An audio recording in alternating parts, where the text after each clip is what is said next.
All right, let's get right into it. Today, we're pulling back the curtain on the hidden financial power of one of the world's most legendary luxury brands. We're going to get inside the head of a luxury pawnbroker to really understand what makes a Cartier watch more than just a gorgeous accessory. What makes it a serious asset? So let me ask you a question to kick things off. That watch you've got, or maybe the one you've been dreaming about, is it just telling you the time? Or is it basically a little treasure chest on your wrist, holding a story of value you might not even realize is there? Today, we're going to figure out how to read that story. Okay, let's be super clear about this. The key idea here isn't about selling your prized watch. Not at all. It's about leveraging it. Pawning lets you get your hands on capital when you need it, maybe for a short-term thing or a new opportunity, all without having to say goodbye to something you love. Think of it as a financial tool, plain and simple. So why the laser focus on Cartier? Well, because the brand is kind of a perfect storm when it comes to value. You've got this incredible artistry and engineering mixed with a design that just never, ever goes out of style. And that combination means Cartier watches are always in demand, which makes them a super reliable and sought-after asset. First up, let's talk about the absolute legends. I mean, these are the watches that put Cartier on the map and are still the bedrock of its value today. And we have to start with the Cartier tank. I mean, come on. This thing was created way back in 1917, and its design was inspired by the shape of World War I Renault tanks, if you can believe it. It's literally a piece of history on your wrist, worn by everyone from Andy Warhol to Princess Diana. And this quote just says it all, doesn't it? It perfectly captures the tank's power. You know it the second you see it. It goes with pretty much anything, and its history with cultural icons just keeps adding to it. That's exactly what collectors and pawnbrokers are looking for, an item that speaks for itself. Now this is where it gets really interesting, because you can see two totally different paths to iconic status. On one hand, you have the tank. It's elegant, inspired by military hardware, with that clean, rectangular case. And on the other, you have the Santos, born from the world of aviation, with its bold, square case and those industrial-looking exposed screws. Diving a little deeper into the Santos, you can see exactly what drives its value. It has this incredible origin story as the world's first pilot watch. Its value range is solid, and because Cartier keeps updating it, collectors are always interested. And here's the big pawning tip. For a piece like this, bringing in the original box, the papers, even the extra bracelet links, that can seriously boost the offer you get. But, Cartier didn't just stop there and rely on its history. Let's take a look at how the brand created modern watches that became instant classics. And the best example of this has to be the Boulogne Blue.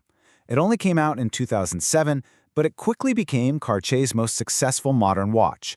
That smooth, almost pebble-like case and the really unique crown made it a huge hit with royals and celebrities, which basically cemented its icon status overnight. And when you look at the details, you get why it's such a heavy hitter. That signature blue sapphire tucked into the crown is just unmistakable. But here's the big takeaway for a modern piece like this. Cosmetic condition is everything.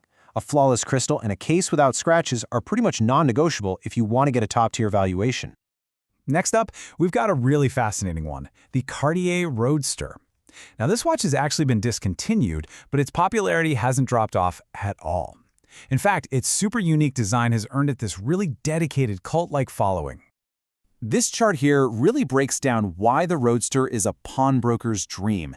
That design, inspired by sports cars, gives it a unique flair. And that strong cult following, it means there's always a buyer out there. For a broker, that translates into two crucial things. It's easy to put a value on, and it's gonna sell fast.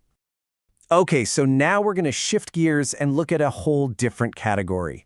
These are the watches that are more than just watches. They're truly pieces of wearable art, where the design and the materials are the whole story. And the Panthère is the absolute perfect example. It just screams 1980s glamour. Its design is really less about the watch face and all about that incredible slinky bracelet that wears like a piece of high-end jewelry. And this quote from our source material just hits the nail on the head. When someone is appraising a Panthère, they aren't just looking at a watch. They're evaluating a fashion icon. It's got this dual appeal that makes it always desirable, always liquid. So this chart shows us exactly where the value is. For the Panthère, the condition of that unique brick-like bracelet is a huge deal. Any stretching or damage can really lower the offer. And of course, the second big driver is pretty obvious. If it's got diamonds, that value is going way, way up. And now, we've arrived at the Holy Grail, the Cartier crash. This is less of a watch and more of a myth. It is hands down one of the rarest and most creatively bonkers watches ever made. The story goes that its surreal, melted design was inspired by a watch that got mangled in a car crash in London back in 1967. This mix of art, tragedy, and just extreme rarity makes it a true legend in the watch world. And that legend, well, it translates into some pretty staggering value. We're talking well into six figures at auction. For a pawnbroker, an original crash walking through the door is a trophy moment. It's not just an asset, it's a piece of art that gets a loan value to match. So after looking at all these incredible models, let's boil it all down into a final, actionable playbook. What are the universal rules to get the absolute most value out of your luxury asset? To really understand what peak value looks like, check out something like the Torchu Minute Repeater. It has the three key elements: a really distinctive shape, a super complex and sophisticated mechanism inside, and it's extremely rare. That's the trifecta that creates a pinnacle asset, where the value can easily jump over £30,000. So what's the bottom line here? It doesn't matter which Cartier we're talking about, these three keys always apply. First, the paper trail. Your box and original documents prove where it came from, and that can seriously boost an offer. Second, condition. And listen, fight the urge to polish away its history. Original, unpolished cases are often worth more. And finally, all the extras. Every single original piece, right down to the last little bracelet link, adds to that final number. And that brings us to our final thought. This isn't really just about watches. It's about a way of looking at the things we own. So take a second and think about it. What objects in your life, maybe heirlooms, collections, or art, might be holding a hidden story of value, just waiting for you to unlock it? Thanks for tuning in.